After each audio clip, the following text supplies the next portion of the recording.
हिमालय दुनिया की सबसे ऊंची पर्वत श्रृंखला। इसके बारे में हर भारतीय जानता है, लेकिन क्या आपने कभी सोचा है कि ये विशालकाय पहाड़ आखिर बने कैसे?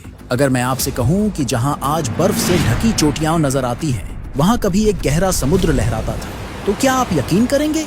सुनने में अजीब लगता है, मगर यही सच्चाई है।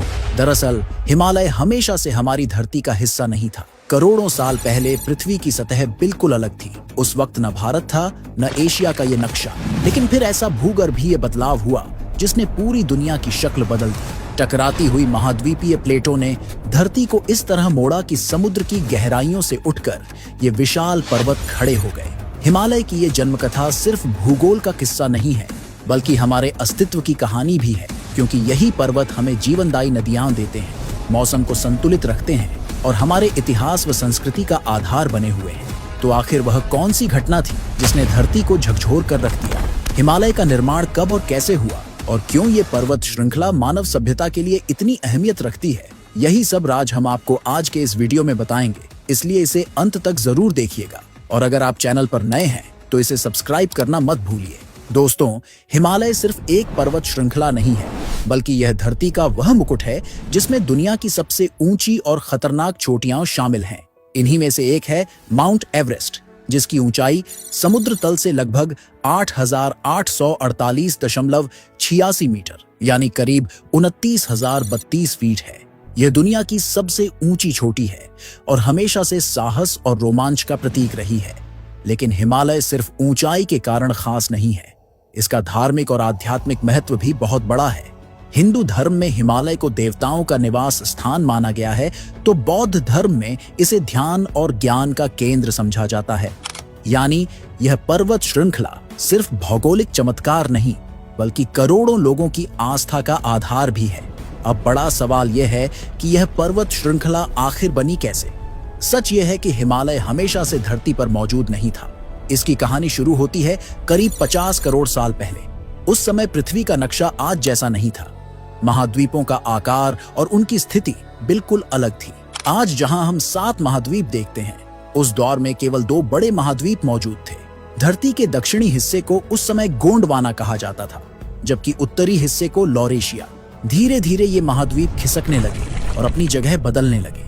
हैरानी की बात यह है कि जिस जगह आज हिमालय खड़ा है, वहां उस समय गहरा समुद्र फैला हुआ था। इस समुद्र को भूगर्भ शास्त्री टिथिस सागर के नाम से जानते हैं।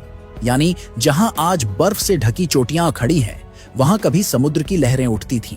अब बात करते हैं हिमालय के असली निर्माण की। तो दोस्तों, करीब 50 करोड़ साल पहले भारतीय प्लेट, जो कभी गोंडवाना नामक विशाल सुपरकॉन्टिनेंट का हिस्सा थी, उससे अलग होकर धीरे धीरे उत्तर दिशा की ओर बढ़ने लगी। लाखों सालों तक ये प्लेट आगे खिसकती रही और आखिरकार जाकर इसका टकराव यूरेशियन प्लेट से हुआ।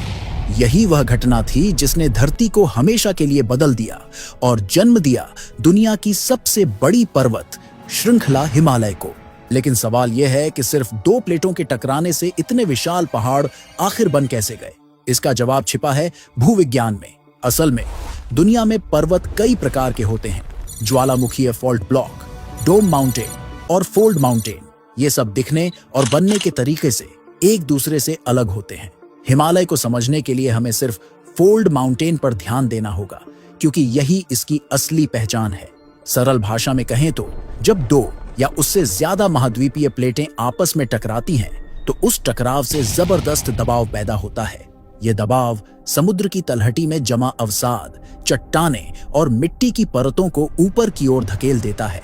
धीरे धीरे यही परतें मुड़कर और तहें बनाकर ऊंचे ऊंचे पर्वत का रूप ले लेती हैं। भूगर्भ शास्त्र की भाषा में इस प्रक्रिया को ओरोजेनी कहा जाता है। हिमालय के मामले में भी यही हुआ। भारतीय प्लेट लगातार उत्तर की ओर धकेलती रही, जिससे टक्कर और दबाव दोनों बढ़ते चले गए। नतीजा यह हुआ कि टिथिस सागर की तलहटी में जमा अवसाद और चट्टानों की मोटी परतें ऊपर उठ गईं, और आज जिन ऊंचे ऊंचे बर्फ से ढके पहाड़ों को हम हिमालय के नाम से जानते हैं, वे धरती पर प्रकट हो गए। दोस्तों, हिमालय का निर्माण कोई कुछ सालों या सदियों में पूरा हुआ काम नहीं था। यह एक बेहद लंबी और धीमी प्रक्रिया थी, जो करोड़ों सालों में जाकर आकार ले सकी। हैरानी की बात यह है कि हिमालय का विकास आज भी जारी है। यानी ये पर्वत अब भी हर साल कुछ मिलीमीटर ऊंचाई हासिल कर रहे हैं, क्योंकि भारतीय प्लेट और यूरेशियन प्लेट की टक्कर पूरी तरह से रुकी नहीं है। हिमालय कोई एक सीधी पर्वत श्रृंखला नहीं है, बल्कि यह कई परतों और रेंज का एक विशाल समूह है। पश्चिम में पामीर नॉर्थ से शुरू होकर पूर्व में पूर्वांचल पर्वतों तक फैले इस हिमालय को मुख्य रूप से 5 हिस्सों में बांटा जाता है: trans Himalaya, greater Himalaya, lesser Himalaya, outer Himalaya और पूर्वांचल हिमालय। वैज्ञानिकों का मानना है कि हिमालय के निर्माण की सबसे पहली कड़ी में ट्रांस हिमालय और ग्रेटर हिमालय का जन्म हुआ था। यही कारण है कि इन क्षेत्रों के पहाड़ हमें अक्सर गहरे रंग के दिखाई देते हैं। वास्तव में जब टेथिस सागर का तल ऊपर उठा तो उसमें मौजूद समुद्री जीव और अवसादन दबाव की वजह से पत्थर और जीवाश्म फॉसिल्स में बदल गए। इसी कारण यहाँ की पर्वत श्रृंखलाओं का रंग गहरा और काला दिखाई देता है। दोस्तों, हिमालय केवल अपनी भूगर्भीय कहानी की वजह से खास नहीं है, बल्कि यह हमारे जीवन का भी अहम हिस्सा है। खासकर भारतीय उपमहाद्वीप में रहने वालों के लिए यह पर्वत श्रृंखला जीवन रेखा जैसी है। चाहे बात हो नदियों की, मौसम के संतुलन की या फिर हमारी सांस्कृतिक और आध्यात्मिक पहचान की, हिमालय हर रूप में हमारे अस्तित्व से जुड़ा हुआ है। असल में देखा जाए तो हिमालय की स्थिति पूरे एशिया और खास तौर पर भारत के लिए एक बहुत बड़ा आशीर्वाद है। सबसे पहले तो यह हमें उत्तर दिशा से आने वाली बेहद ठंडी और हड्डियां जमा देने वाली साइबेरियन हवाओं से बचाता है। अगर हिमालय न होता तो ये बर्फीली हवाएं सीधे भारतीय उपमहाद्वीप में दाखिल होकर यहाँ की जलवायु को असहनीय बना देती।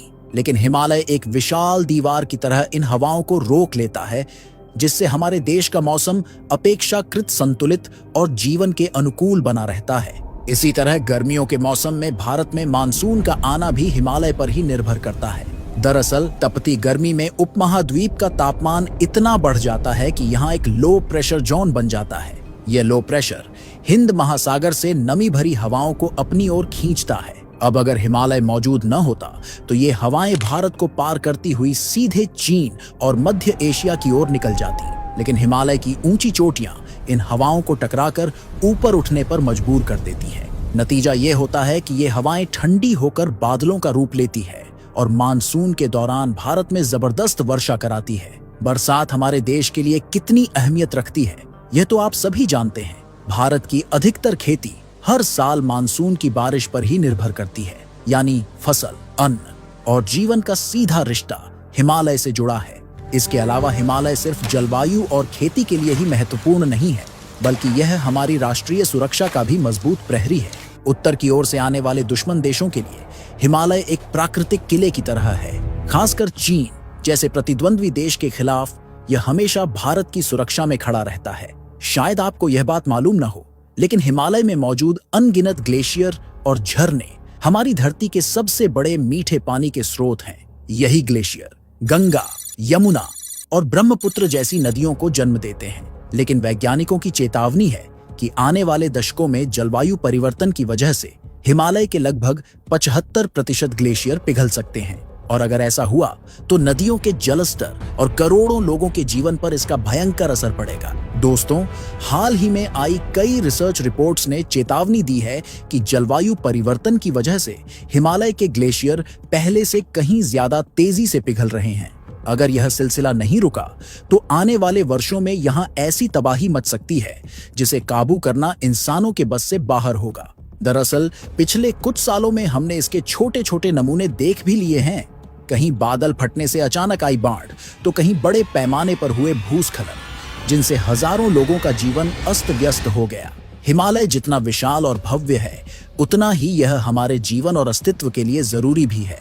लेकिन दुख की बात यह है कि हम इंसान इसकी कद्र करना भूल चुके हैं। यही वजह है कि हमारे देश में जलवायु परिवर्तन जैसी गंभीर समस्या पर अक्सर बात ही नहीं की जाती। अगर हमने इसी तरह लापरवाही बरती तो वो दिन दूर नहीं जब हमारी ही लापरवाही हमें अपनी बर्बादी की तरफ धकेल देगी। अब सवाल ये है, क्या हम हिमालय और अपने पर्यावरण की रक्षा के लिए सच में कुछ कदम उठाएंगे या फिर केवल तबाही का इंतजार करेंगे? आपकी इस बारे में क्या राय है, हमें कमेंट में जरूर बताइए। बाकी आज की इस वीडियो में बस इतना ही।